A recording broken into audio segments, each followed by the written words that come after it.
all Tatars are to be exiled from the territory of Crimea.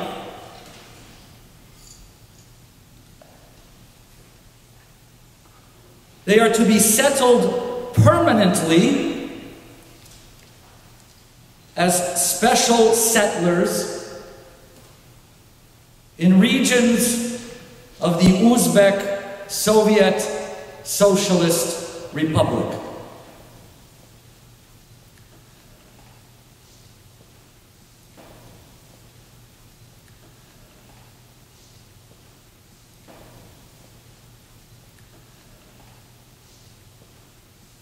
This is the text of resolution number 5859SS, signed on May 11th, 1944, by Joseph Stalin.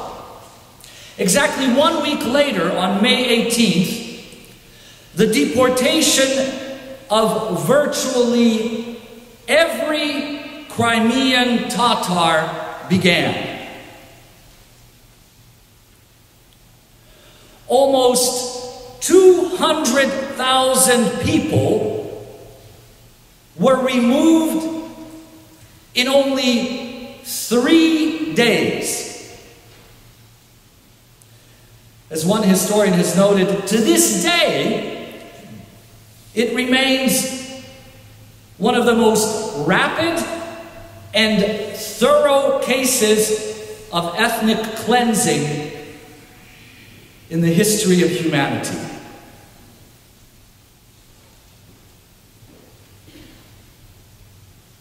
At gunpoint, Soviet authorities gave the Tatars 1 hour to vacate their homes. They were then stuffed into cattle cars. Many of you who are of Ukrainian background recognize the scenario. This, of course, applies to so many other nationalities that fell under the boot of Soviet authorities. They were stuffed into cattle cars. The Soviets did, however, make allowance for the fact that these were people and not cows. They provided for a bathroom in each car, a hole in the middle of the floor.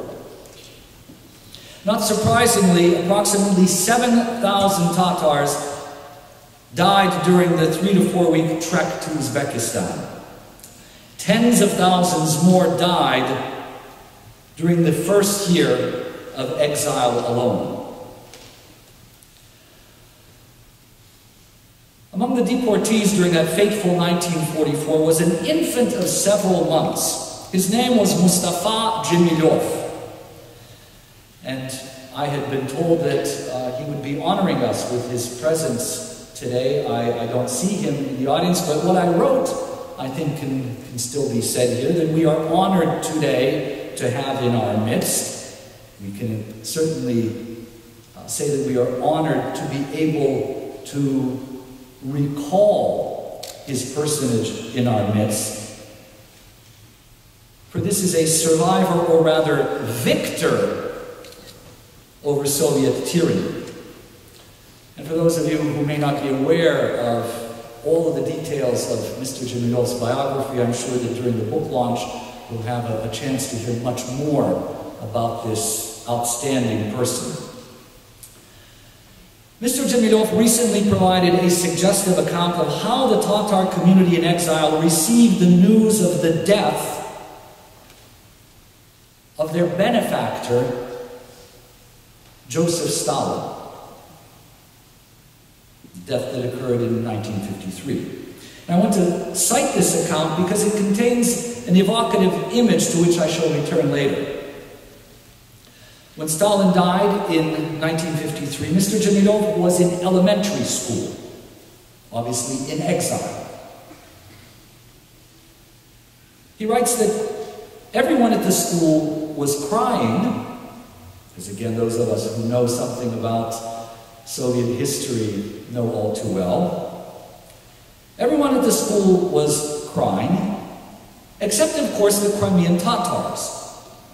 And Dzhemilyev describes the scene thus, and I quote, "At the news of Stalin's death, all the staff and students were sobbing as if it were the end of the world.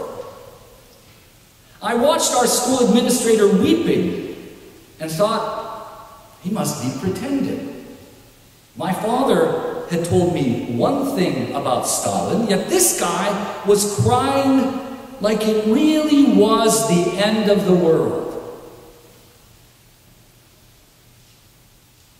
The school administrator made a speech in front of the children. Continue quoting Mr. Dzhemilyev. The school administrator told us that the great leader of all the people had died. He then stopped talking and began sobbing. And he then left the room. I figured he must be pretending, so I followed him into the empty classroom next door to see what was really going on, whether he was sincere. There I saw him actually beating his head against the wall as he continued to cry. Mr. Jemilov continues. But we, the Tatar students, we weren't crying. So a boy by the name of Reşat Bekmanbetov ran up to us and said, "Listen, everybody's crying. Only our people aren't crying. We could be thrown into jail for this." So I, Mustafa Dzhemilyev, brought an onion and rubbed it under all of our eyes so that we too would be seen crying. Without the onion, there would have been no tears. End of quotation. Today, my brothers and sisters, as we reflect on the events of 1944, and just as importantly, on the events of the annexation of this past March, we should be asking ourselves, what will it take to stir our emotions? What will it take to move Western nations to tears, not artificially for a tyrant, not artificially for a tyrant, a despot, but sincerely for a forgotten and misunderstood people? It seems that today we need more onions. We need the unpleasant sting of the whole truth. We need to irritate. We need to irritate Western authorities so that they would refute the lies concerning the Crimean Tatars and speak truth to power. And because we have gathered in this sacred place, this privileged space of God's presence, we need to recommit to the truth that resists human manipulation. We need quite simply to rediscover the category of the absolute principles, absolute truths, commandments that dare not be forgotten. Tragically, the contemporary philosopher Richard Rorty has proclaimed, truth is whatever you can get away with. And he was not being facetious. He was summarizing a postmodern mindset in which the absence of a transcendent referent inevitably causes the question of truth to be dismissed as an irritating hindrance on the way to problem solving. or more accurately, an irritating hindrance to the power for which we humans so often lust. Several decades ago, the poet Viktor Nekipelov reflected on the plight of the Crimean Tatars and wrote, "My thoughts cluster in rows of haggard emotions and powerless words." Of haggard emotions and powerless words.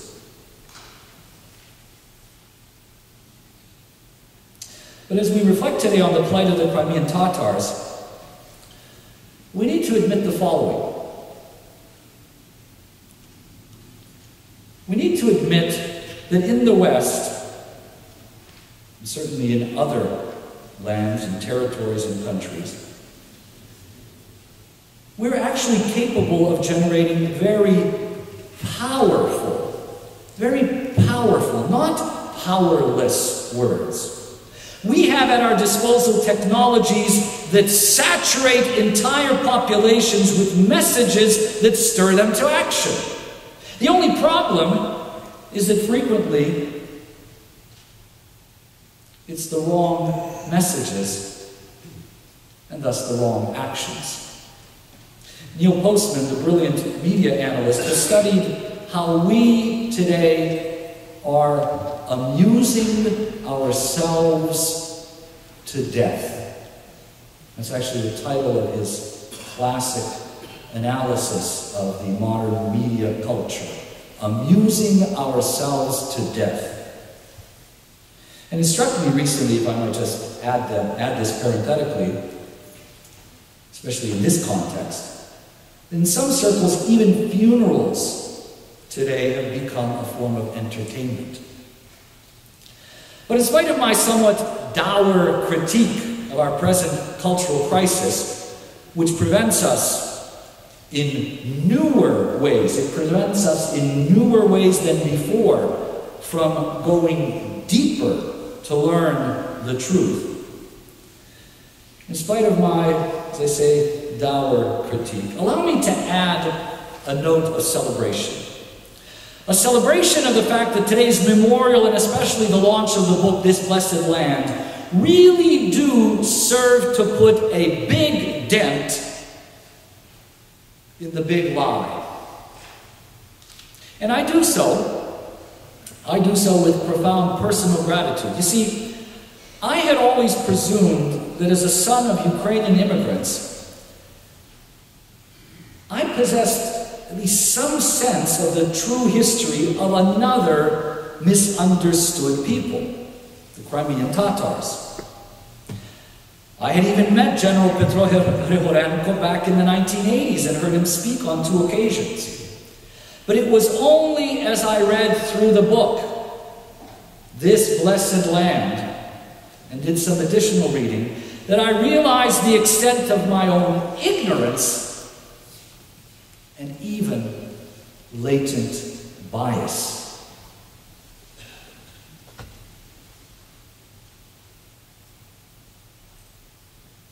And so the facts which cannot be repeated often enough are the following. For those of us like me who think or thought that they really had a grasp of this history, these facts are the following. By 1944, by May of 1944, most of the 20,000 Crimean Tatars that had served in German military units had retreated to Germany. The majority of Crimean Tatar young men remaining in the USSR were Red Army soldiers fighting against the Nazis. And much of the Crimean Tatar population remaining in Crimea in May 1944 were women and children.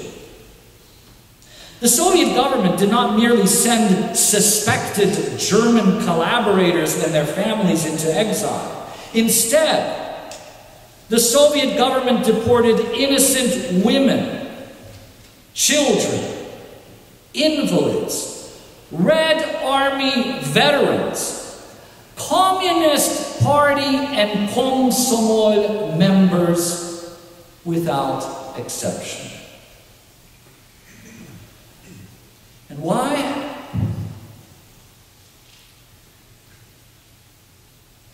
Because the Soviet government was interested in controlling Crimea as part of a hoped-for expansion into Turkey.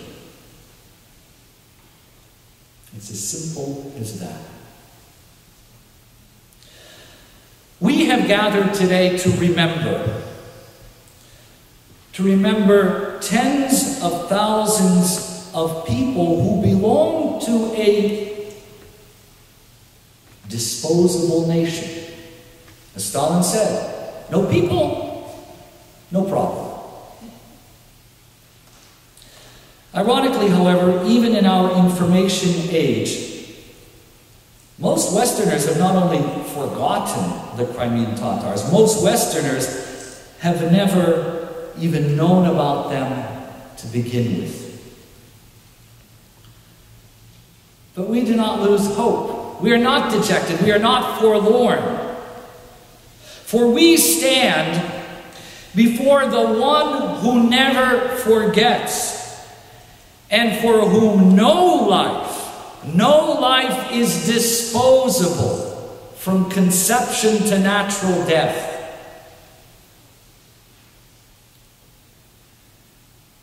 Ukrainians conclude every memorial service with the chant Vichnaya Pamyat, everlasting memory, a prayer to God, the only true leader of nations, so that He would remember